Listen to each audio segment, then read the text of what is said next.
Hi there. Sharing something I'm doing today that's been upon my heart to do it, and I've been preparing for right around this time astrologically.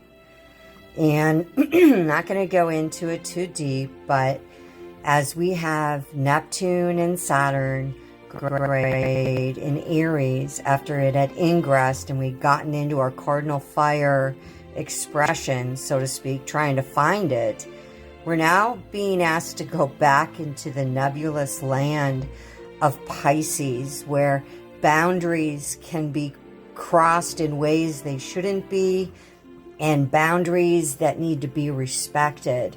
Boundaries between our own self within us, body, mind, soul, the holistic self, and boundaries with others. And so it's this last introspection of, hey, where in my polarities to Aries, which would be Libra, to Pisces, which would be Virgo, those places in our chart, where do I need to get this straight and get it organized and get it right? Because as it moves into air, there's going to be an ask of all of us. And that won't be till 2027, when all of it really settles in. But up until then, we're being asked to review the boundaries in our own personal power and with others. And where we can now, in a cardinal way, which is an assurity, cardinal expression is the four corners of the chart, is the four angles of the chart, is the four seasons of the chart, is where there's a lot of movement. So when things, planets, positions, points, objects go into the Aries portion of your chart, there is an ask of, where's your Lord Mars, who drives Aries, and where's your Lords Jupiter and Neptune, who drive Pisces? Where's your Lord in Virgo with Mercury, and where is your Lord with Pisces, again, Neptune, Jupiter, and Libra with Venus? It's these polarities that aren't speaking that there's one better than the other, because both have a place. It's an ask of, where do my energies really want to be, and where are they flowing, and where do I feel that my energies are being received for the good of all, harming none, in the most cardinal, best expression. Because if there's one thing that Aries is, and if there's one thing that Libra is this ability to know where to move their energies when it's in balance, this real assurity and confidence that comes with the four angles of the chart, the other two being Cancer and Capricorn. So look at this and then consider maybe doing a little ritual or ceremony like this that I'm doing today, but I'm just going to share what came to me to do. And of course, I have my goddess oil that I have used here, and I've placed that around what I'm going to be burning. And I have my key here to represent my goddess, Hecate, that I walk very closely with, and I'll be removing the key out and the oil out, but it's symbolic right now, sitting under the fire, sitting under the open airs coming in. And here's what I heard. This is for in a general reading too, for those that so far that I'm speaking to, this resonates. If you're hearing this and you're like, wow, this really makes sense, I really need to look at my boundaries, I really need to figure out exactly, not the whole picture, like don't be all too perfectionist about it, where you got to have every single I dotted and every T crossed. We can't live like that, okay? We have to allow for flow and ebb and the releasing cycle to then sit and be still within ourselves, to then move out again in another cycle. We can't rush between these cycles. And what I heard was, I have this cloth and you can see how tattered and ragged it is. And I use it for various reasons. It was all folded up, but it had this ragged and torn part on it. And it didn't match the rest of the piece of cloth, and there were holes in the middle of it.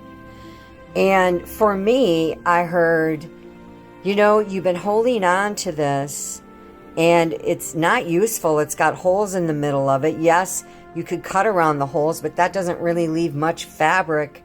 And you've got this whole other piece. If you just cut this piece away from it, that then you can use that other piece in, you know, a real measurable way, so to speak, or a way that is better fitted, because it couldn't be used with all this attached. And so I've been thinking about this cloth, and it represents for me the things that I am letting go of. And that is really just all of my trauma, all the things that, you know, I held on to that I thought I needed to carry because it was so identified with the self that I had created. And I didn't know how to let go of those wholly broken pieces. And it's been a process.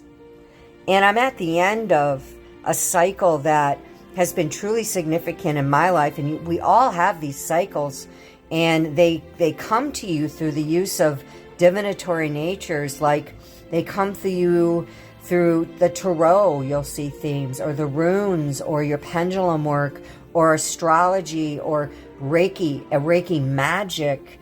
There's all types of ways, whatever you're called to, that, you know, your intuitive nature will connect with. And you'll know. You'll know what needs to be done. But for me, this is very symbolic because I like to be connected to herbs that I gather from my yard, and I like to interweave herbology into my magic and release. And so I have releasing all trauma written here. And then over here, I have embracing authenticity, risk being seen. And this ties for me in a personal way with my Chiron that returned. It returns every 50 years. And when it returned, it started a whole new cycle for me about 12 years ago of great healing. And my Chiron is in Pisces. And my Chiron is in the 5th house of Leo.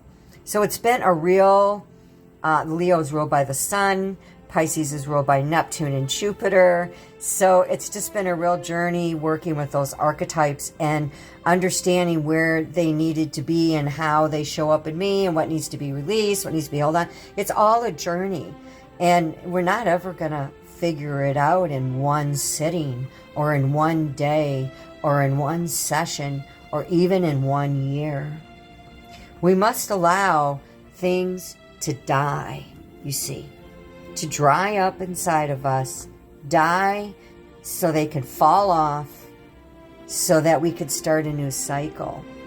And so what I'm going to be doing today is going outside and burning this as, you know, I do my other type of work that I do when I go around my circle and do my personal work.